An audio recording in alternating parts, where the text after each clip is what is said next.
All right, welcome to our weekly talk. Bob is that way I'm right here. now on the screen. I'm Chris, I'm and Bob. yep, there you go. Uh, and what we want to talk about today is just about cybersecurity career awareness week. That's this week, and I know it's the end of the week, but each of us have been our respective careers for a different length of time.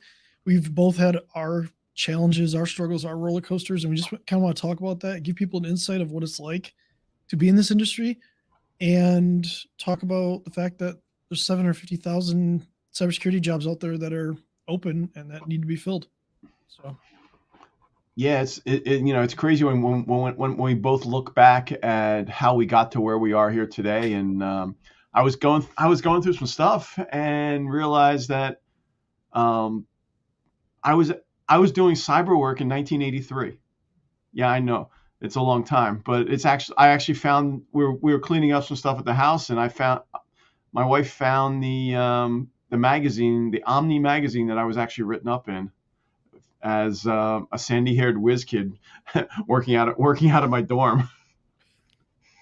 So I was doing some very early cyber work at that point, and I think that article might actually be the one of the early documented cases of sending a phishing email. So I actually had a challenge, and I broke into a system using a phishing email. good thing the statute of limitations is expired on that. No, this was actually this was a sanctioned attack. Oh, it was it was a challenge that I was given, and I don't think the law went into effect anyway until '86. You're good. oh, okay. The first iteration of the Computer Fraud and Abuse Act or whatever. Yeah, I think it no, was. I think it was like I said, '86. Yeah. this was work when I was an undergrad student at NJIT, and things went great from there. So we've been dealing with cyber incidences seems like forever. Yeah. Um, Me, not as long, not that long. In '83, I was not very old, so we'll put that way. I could walk, I could run around, so there's that going for it.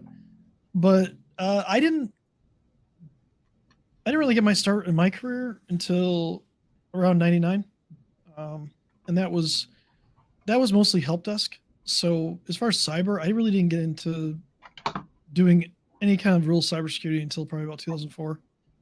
So when I first got when I came to Metro Detroit, because I lived up north and I came down here and I got my first job with a managed IT provider down here, and I started getting more involved. So I don't know. For me, I'm mostly self-taught. I think you're kind of mostly self-taught. I know you did your Hmm. undergrad, but we've spent our lives learning, and I think that's important to understand in this industry, in this career. Is the only thing that's constant is change, and that change can be daily, hourly. Um, we look at each year. Just look at the last couple of years, like how much has changed. And you Well, talk about 1983. Look what the difference between 1983 and even like to 1990 or 2000. Remember, 2000 was crazy. right. Like Y2K stuff. People freaking out that the world was going to end and every computer on the planet wasn't going to work anymore. Yeah, well, and back in the 83, 84 timeframe, we weren't worried about internet attacks. We were worried about these people war dialing and finding open modems and logging in that way. So, it's such a Yeah, crazy thing. And you bring up a great point that to get to where we are today, it really is constant learning. yeah. And, you know, Chris and I both, we both go to a lot of conferences. We attend a lot of training to stay current and know what's going on. Like, you know, the latest book I'm working on right now is Damage Control. Talking about cyber attacks for pick an industry. I have that book too, but it's way over there. So I have to Okay. get it. Um, but I just think that's the most important thing.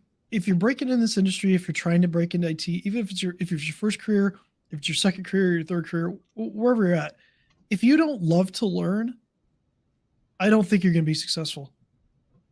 Sure. You have to be curious, and you have to always be asking questions. You also have to be challenging things. You have to be looking at things from a different perspective. Like I see a lot of people that have been burned out in IT by the time they got into their late 30s, early 40s because they were driven down so much by bigger companies. So yes, and then yeah, Chris, the fact that people aren't learning, I'm seeing this at a couple clients where they've got application developers on staff that knew how to write ASP code. For anyone that's asking, ASP code was an old Microsoft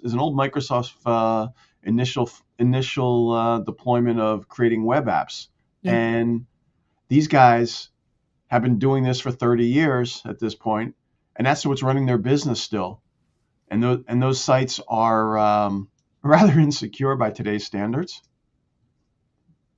Well, not just that. I mean, like, I don't know. We see, especially in automotive, we see a lot of older code. Like you're talking about like COBOL. Like you go back to like COBOL days and stuff like that.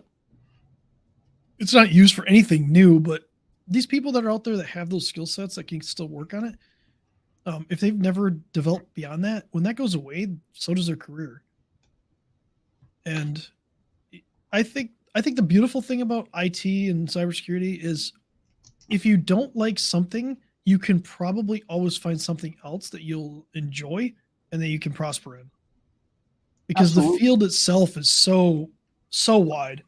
Like maybe you don't like networking, but then you find out and you don't like programming, but then you find out, oh man, I really like setting up cloud environments. I really like doing this. Like it's something where there's so much to do that the learning process can be overwhelming, I think, for a lot of people. But I Yep. think I think the biggest thing is to try a lot of things and try to figure out like where you actually enjoy it and then focus on that. Right. Because And like you said, somebody looking to get into the field, starting at the help desk is not a bad career path because you're going to oh, see a lot of things. dude, everybody should start at a service desk. Everybody. Having good social skills with customers and just people around you is so important.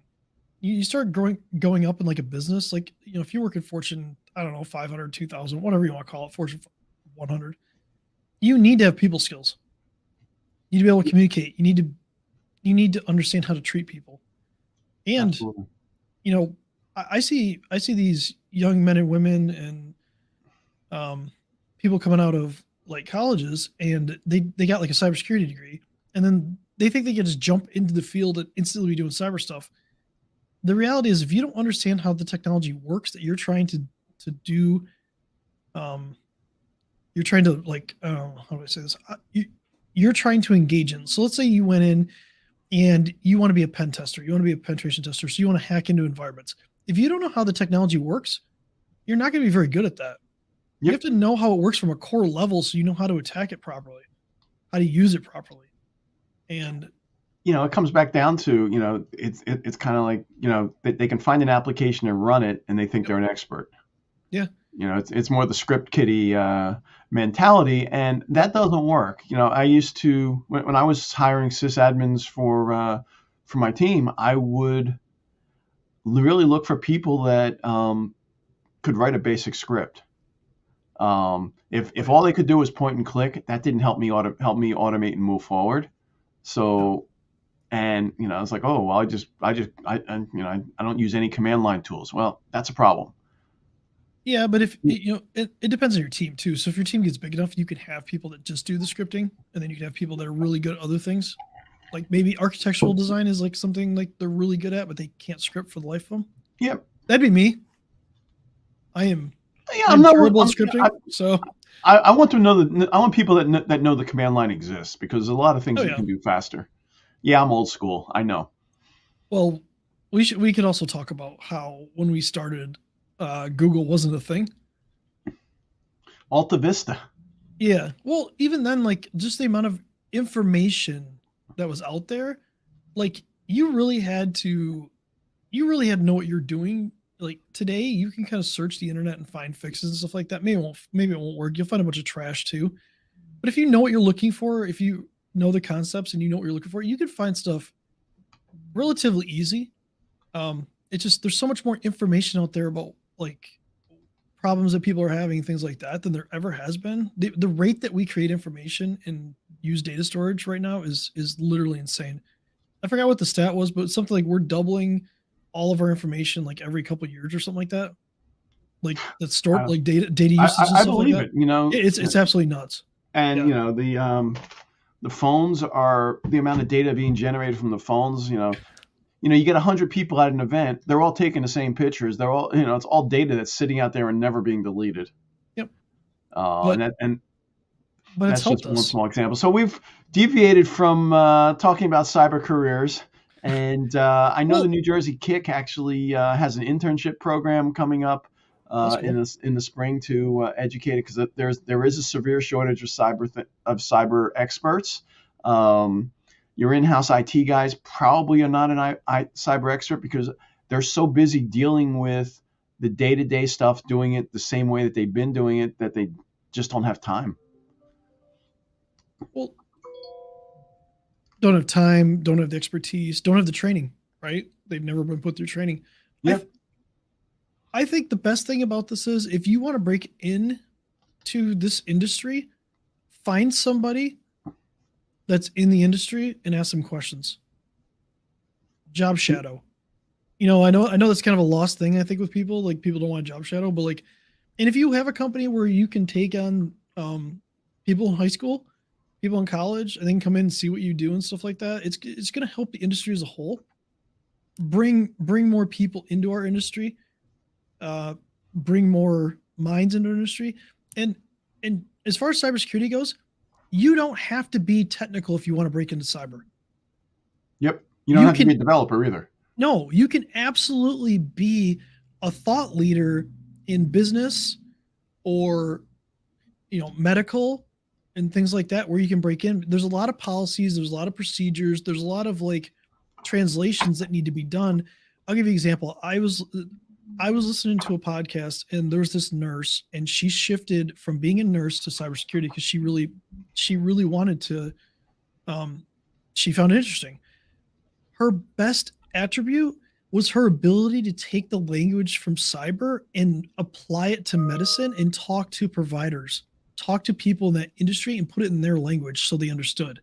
And the biggest one was, if you make this decision, you could be affecting patient safety.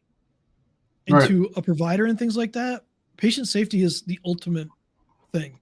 So you don't have to be technical.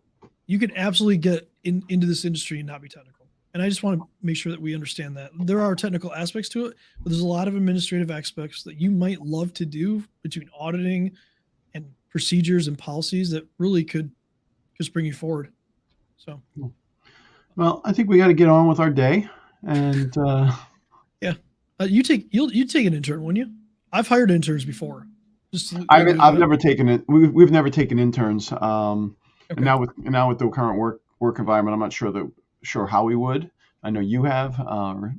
Yeah, I'll leave with this. We've taken a couple interns on. I've cultivated two of them. One no longer is here. One here works for me with most of my cyber stuff. You got to start small. You have to have the business kind of like to where you can give them only certain things they've asked. They need access to. So role-based access is important. That's what we've done. So we can limit like what they have access to. So we don't give them like full admin creds to every client. Like, that'd be crazy. Right. That's crazy stuff. So we don't do that. But yeah, I love the local college for that. I think community colleges are really where it's at for a lot of people to start off. So I'll leave it at that. If anyone's still listening and you're looking to get into a career in cybersecurity, comment below. Let's have a discussion and figure out how we can get you moving in the right direction. Yeah, reach out to us. I love mentoring, so I'd absolutely be open to that. That's all I got this week. All right, sounds good. Catch you next week. Maybe we'll talk about the latest cleanup that I've been doing. I've been going through my stuff. I found a few USB drives floating around. Do me a favor, before next week, calculate how much storage is on that could possibly be on all of those. There's a lot of data. Have a good day, guys. I want to know. All right.